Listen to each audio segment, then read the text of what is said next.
لا تضرب اخوك يا قد ابوي. كل دي ليه؟ عشان انت ناقص. من بعد ما ابوك ما مات هو اللي مسكك كل حاجه، مسكك الارض والبيوت والفلوس اللي في البنك، وبتعامل خواتك احسن معامله، وانا رمينا انا ومرتي وعيالي في الشارع. ما انت ابوك كتب لي ليه كل حاجه؟ تعرف ليه؟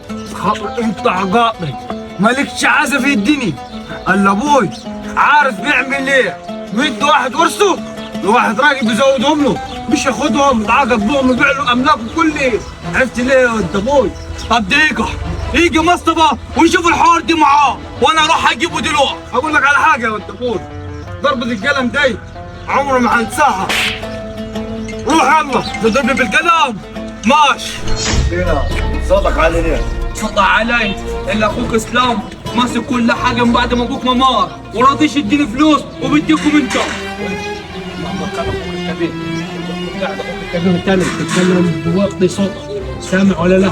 وبعدين يعني التليفونات شغاله سنين من الصبح، كل ده عشان خاطر الحوار دي. وفي يا اسلام في كل خير يا اخواتي.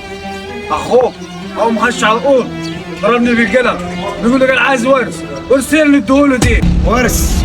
لا ما فيش الكلام دي. بعد ما انت قلت لي كده يبقى الحق عند اخوي، حقك علينا يا اخوي. اسمع لما اقول لك ايه، قصه اللي انا عايش وتقول على ورثه هو دي اللي مش هيحصل وصل، سامع ولا لا؟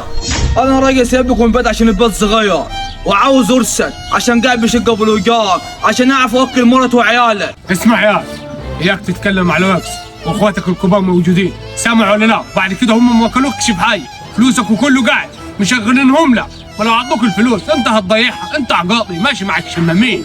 اسمع يا اخويا حمد، تديني الورث اضيعه اسكر بيه ارميه، انت مالكش دعوه. اخويا مصطفى كبير انا ليا ورث وعاوز حقه جاي ياخده. صدق اللي انت عيل عديم كرامه ومش محترم ولا راجل. طول ما انت فيك جسم وفيك يد وجاي تطلب على ورثك منك، امال ايه؟ انت هتعمل زي العيال الساعه الثانيه ولا ايه؟ ده انت عيل عديم كرامه. انا جيت بالادب وانتم ما قدرتوش، طب والله العظيم لو اوريكم.